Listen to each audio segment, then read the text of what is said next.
Just keep going, just keep going up, just keep going, just keep going up. You can't turn back, you come too far, you can't give up, you work too hard. Just keep going, just keep going up, just keep going, just keep going up. You can't turn back, you come too far, you can't give up, you work too hard.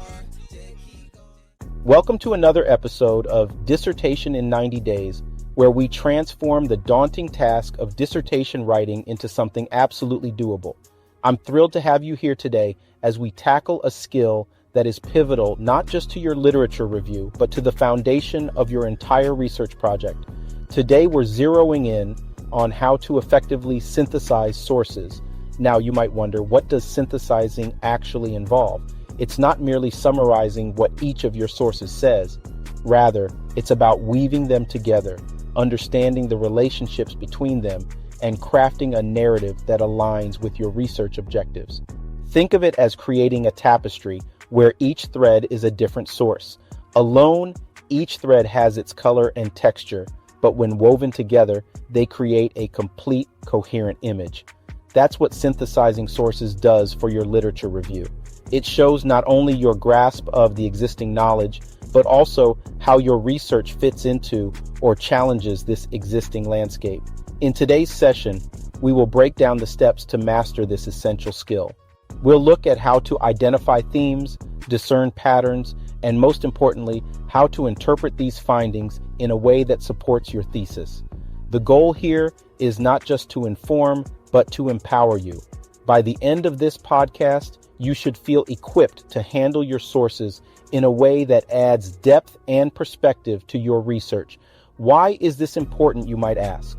Well, in the world of academic research, being able to synthesize effectively makes the difference between a literature review that merely reports what others have said and one that critically engages with that material to set a solid stage for your own inquiry.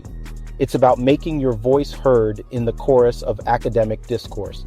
So, whether you're just starting out with your PhD journey or you're in the midst of writing your literature review, today's insights will sharpen your skills and boost your confidence in handling scholarly works. Get ready to take detailed notes as we delve into the practical steps to synthesize sources effectively, ensuring that your literature review stands out for its clarity and critical engagement. Let's get started. Today, we're diving deep into a fundamental skill for any PhD student crafting a literature review: synthesis. Understanding this concept is crucial, and today we'll unpack what it means, how it differs from summarizing, and why it's indispensable for your research. First off, let's define synthesis in the context of academic writing. Synthesis involves combining ideas from various sources to create a new, cohesive understanding. It's about drawing connections between different pieces of knowledge and integrating them in a way that supports your research narrative. Now you might think, isn't that similar to summarizing? Well, not quite.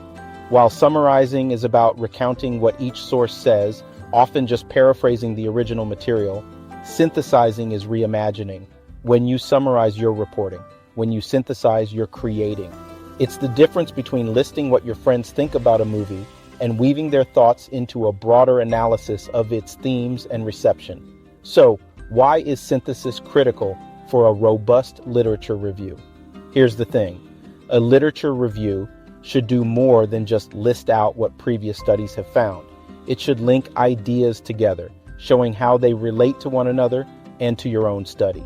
This not only demonstrates your comprehensive understanding of the field, but also positions your research within the larger academic conversation. Synthesizing sources in your literature review moves beyond mere listing. It's about creating a narrative.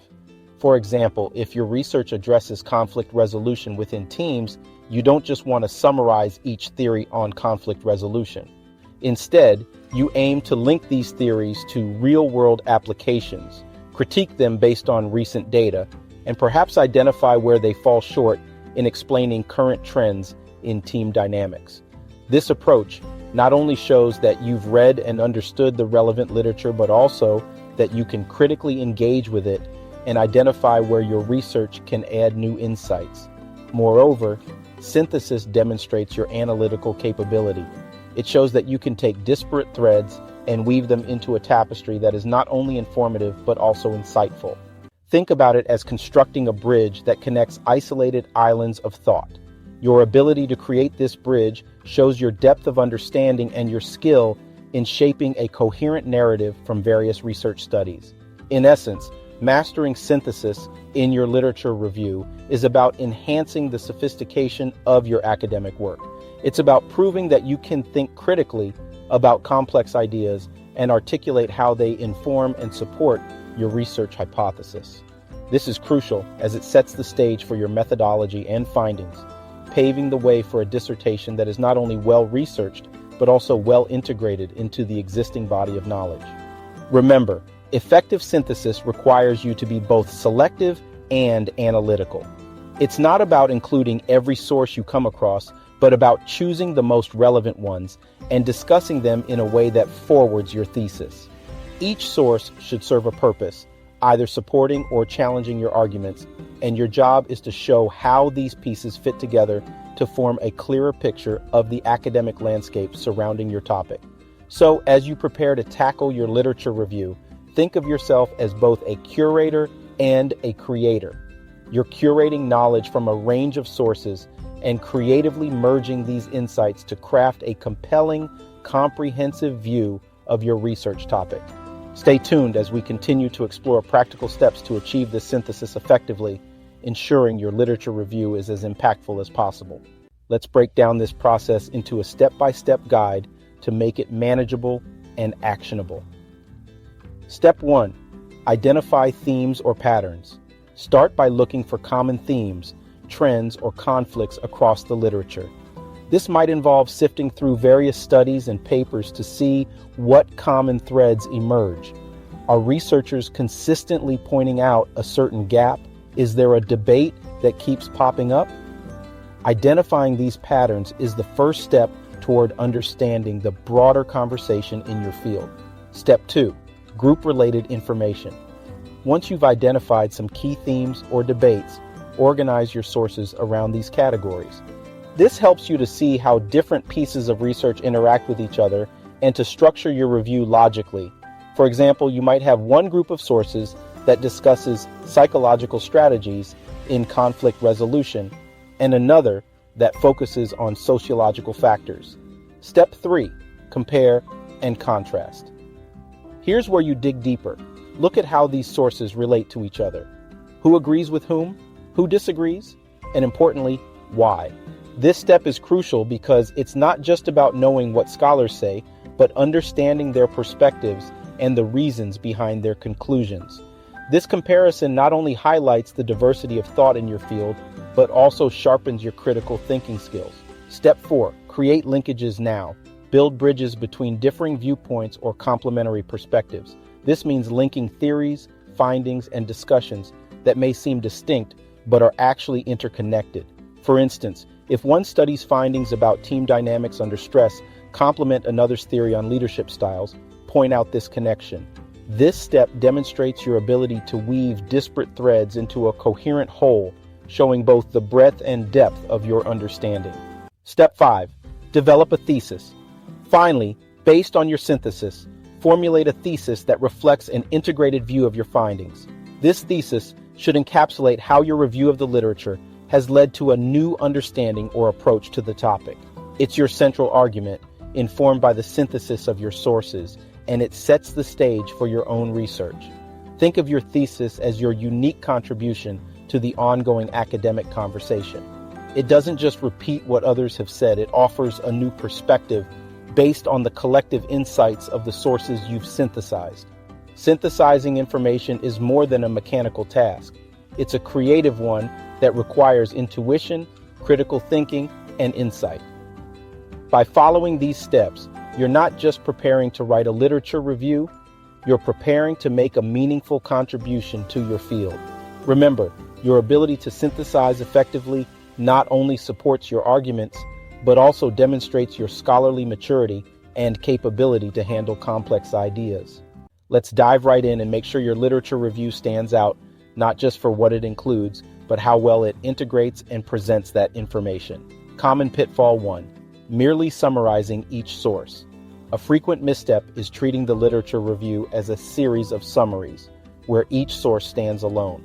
This approach misses the whole point of synthesis, which is to demonstrate how these sources interact and build upon one another. Focus on relationships and connections between sources. Instead of just stating what each source says, emphasize how they relate to one another and to your research question.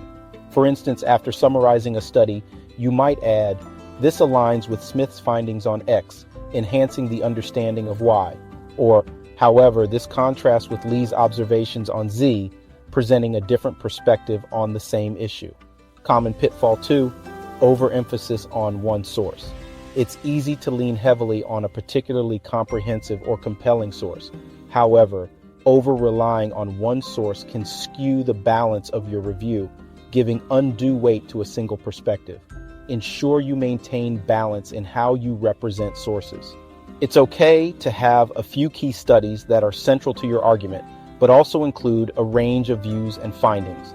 This not only creates a more robust literature review, but also demonstrates your ability to engage with the field comprehensively. Common pitfall 3, failing to show how sources advance your argument.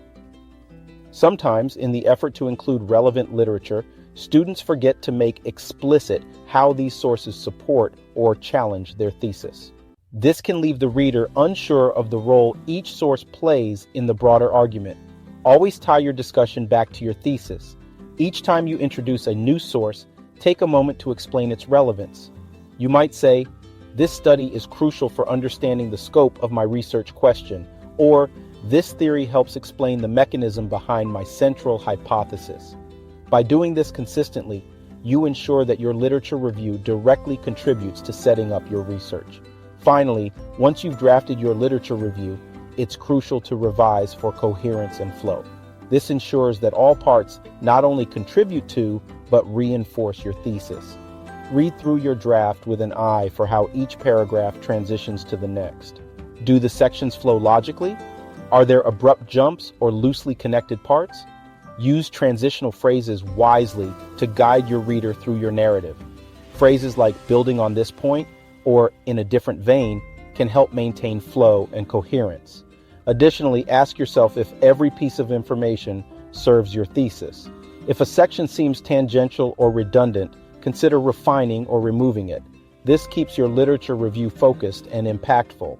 Remember, a well-synthesized literature review is like a well-orchestrated symphony. Each element, whether a direct quote or a summarization, should contribute to a larger, harmonious understanding of your research landscape. Avoiding these common pitfalls and focusing on coherence will not only enhance the quality of your review, but also strengthen your overall argument.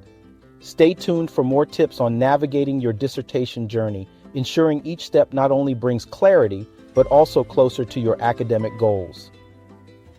As we wrap up today's discussion on synthesizing information for your literature review, let's quickly recap the main points and takeaways from our sessions. Synthesizing is not just about collecting data from various sources, it's about weaving these different strands into a new, comprehensive narrative.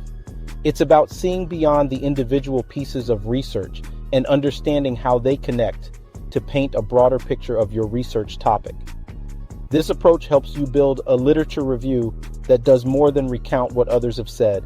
It shows how their insights interact and inform your own work. Remember, the goal here is to create a new understanding from various perspectives, one that supports and advances your thesis. Synthesis allows you to demonstrate your grasp of the field and your ability to engage critically with the material. It moves your literature review from a simple list of summaries to an integrated, analytical component of your dissertation. If you're new to this process or find it a bit daunting, start small. Practice synthesizing with a set of 3 to 5 articles. See how the authors might agree or differ, and try to link their perspectives to uncover larger trends or debates in the field. This exercise will not only improve your skills, but also build your confidence in handling more complex bodies of work as you progress in your dissertation. As you practice, remember the key steps we discussed. Identify themes, group-related information, compare and contrast viewpoints, create linkages, and develop a clear, cohesive thesis from your findings. Keep an eye out for common pitfalls like overemphasizing one source or merely summarizing the texts without showing their interconnections. Always aim to maintain a balance and ensure every part of your synthesis ties back to your overarching thesis. So as we conclude, let me remind you, effective synthesis can truly transform your literature review from a mere overview to a compelling critical component of your dissertation. It's not just about filling pages, it's about constructing a solid foundation for your research arguments. Keep practicing, keep learning, and you'll master this in no time.